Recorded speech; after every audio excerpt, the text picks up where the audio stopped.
Permezz tal-kollaborazzjoni bejn il-Kulleġġ MCAST, l-Aquatic Resources Malta u l-Konsilju Nazzjonali dell-Riċerka Taljan taħt finanzjament parzjali minn Xjenza Malta li tħabbret fl-aħħar jiem, ġew studjati l-istrutturi tal-ibħra Maltin flimkien mal-biodiversità marittima minn fuq il-bastiment Taljan Gaia Blue. L-istudju li sar bejn l-aħħar ta' Wissu u l-bidu ta' Settembru kien ilu mixtieq għal mill-inqas 35 sena. Bih issa, l-istudjużi lokali se jkollhom bażi importanti ta' dejta biex jifhmu aħjar l-ambjent f'qiegħ il-baħar bħal pereżempju għaliex il-ħut jistken f'ċerti partijiet u mhux oħrajn. Tkellimna mal-professur Aldo Drago mill-Istitut tal-Inġinerija u t-Trasport fl-MCAST li kien involut f'dan kollu u spjegalna aktar dwar l-iskop wara dan l-istudju. Il-measurements li għamilna kif għadd huma importanti għax l-ewwel darba li qegħdin nagħmluhom flimkien u qed ituna qisha mappatura madwar Malta 360 degrees ta' f'da żmien tas-sena kif ikun strutturat il-baħar mill-wiċċ għal qiegħ.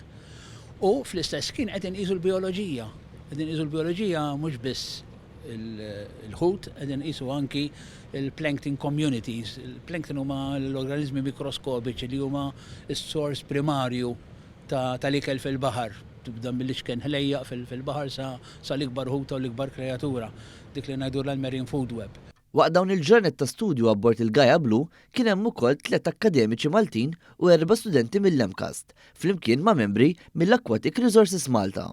Il-bastiment kellu missjoni li matul il-25 mil nautiku tal-ibħra Maltin jieqaf f'20 stazzjon magħżula minn qabel minn fejn inġabret dejta utli. Malta aħna għandna commitment kbir għax l-Unjoni Ewropea fdatilna 25 nautical mile madwar Malta kollu bħala Fisheries Management Zone. U Malta hija committed li tindokra dan il-baħar. Ġifieri tindokra l-fish stocks li hemm dan il-baħar. Ifisser illi naraw jekk hux qed jinbidlu, jekk hux qed jiġu sfruttati iktar milli suppost. U ovvjament biex tagħmel dan b'mod l-aqwa huwa li tiġbor id-data li hemm bżonn, data holistika, kemm fiżika, kemm bioloġija. Il-professur tem jgħidilna li issa li dan l-istudju seħħa l-ewwel darba u xieraq li jitkompla fil-ġejjieni dejjem permezz ta' riżorsi lokali biex l-istat tal-ibħra tagħna jibqa' taħt osservazzjoni. Id-dejta miġbura se tiġi pubblikata biex ukoll tkun utli għal bosta qdiet volontarji u entitajiet oħrajn fis-settur.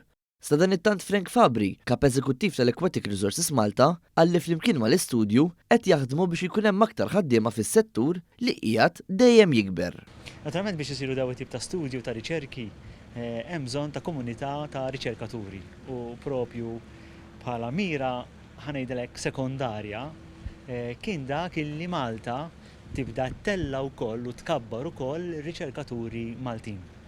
Dan huwa settur kbir ħafna, hemm postijiet tax-xogħol li huma interessanti ħafna f'dan is-settur u allura waħed mill-ħidma li qed tagħmel Aquatic Resources Malta hija proprju dik illi tolli kemm jista' jkun tagħti profil daqsxejn iktar għoli biex ngħid hekk tar-riċerka fis-sajd u fl-akwakultura.